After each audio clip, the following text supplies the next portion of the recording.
বাস্তব কথা বলবো, আমাদের নিজের ব্যক্তিগত একটা কথা বলবো।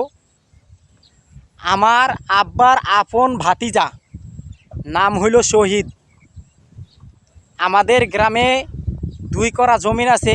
গ্রামের জমিতে এখানে বিভিন্ন ফসল আবাদ করে। তো আমার মা অসুস্থ হয়ে গেছে, তখন আমাদের কাছে টাকা ছিল না। ওর কাছ থেকে 5,000 টাকা হাওলাত নিছে। হাওলাত নেওয়ার পরে, হাওলাত নেওয়ার টাইমে আমার আব্বার কাছ থেকে সই নিছে। ওই 5,000 টাকার বিনিময়ে জায়গা 2 করা লিয়া যাবে। তো আমার মা অসুস্থ হয়ে মারা গেছে। এমন টাইমে ওই ফোল্ডি লয়ে লাইছে, জায়গা জুলুম করে নিয়ে গেছে।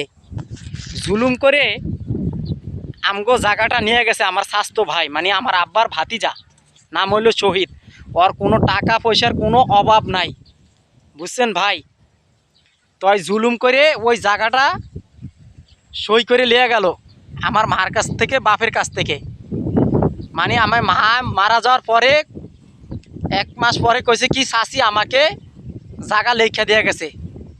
হ্যাঁ, আব্বাই তো হলো বলদ, আব্বাই এর সম্বন্ধে কিছু বুঝে না।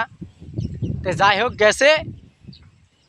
এরপরে আমাদের গ্রামের আশেপাশের মানুষ অনেকবার ওকে বুঝাইছে শহীদেরে, যে শহীদ এই কাজটা করা তো ঠিক হয় না, তুই একদিন ফল পাবি।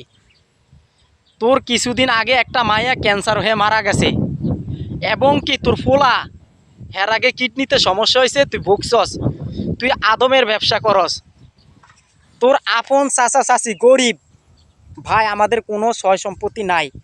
হাইস গেলে 5 থেকে 6 করা জমিন আছে, এর না কিচ্ছু নাই সব মিলে।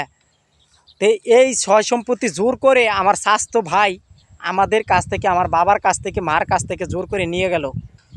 এবং তারে মানুষ, আশেপাশে মানুষ বাধা দিছে যে গরিব মানুষের সয় সম্পত্তি কোনোদিন খাইস না, আত্মসাৎ করিস না, তুই টিকতে পারবি না। ওই কথাই শুনলো না ভাই, কি কমু, দুঃখের ব্যাপার। এরপরে আল্লাহ কি হুকুম, 1 বছর পরে ওর ছেলেটা মানে রাজনীতিক করে, নাম হইল সুমন। মানুষের প্রতি অনেক করে, অত্যাচার করে, আওয়ামী লীগের দলীয় করতো। এরপরে আল্লাহ পাক ওরে এমন বড় ধরনের রোগ দিছে, এই রোগে ওর কমপক্ষে 20 থেকে 30 লাখ টাকা গেছে গা। এখন হসপিটালে, কিছুদিন আগে দেখলাম ফেসবুকে স্ট্যাটাস দিছে সুমন অসুস্থ, দোয়া চাই। তা আসলে ভাই, বাপ মা অন্যায় করবে সন্তানের উপরে, আয়া সেই পাপ ঝুলবে।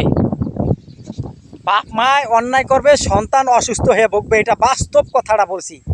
বাপ মায় অন্যায় করবে, সন্তান অসুস্থ হয়ে ভুগবে, এটা আপনারা মানেন কিনা জানি না।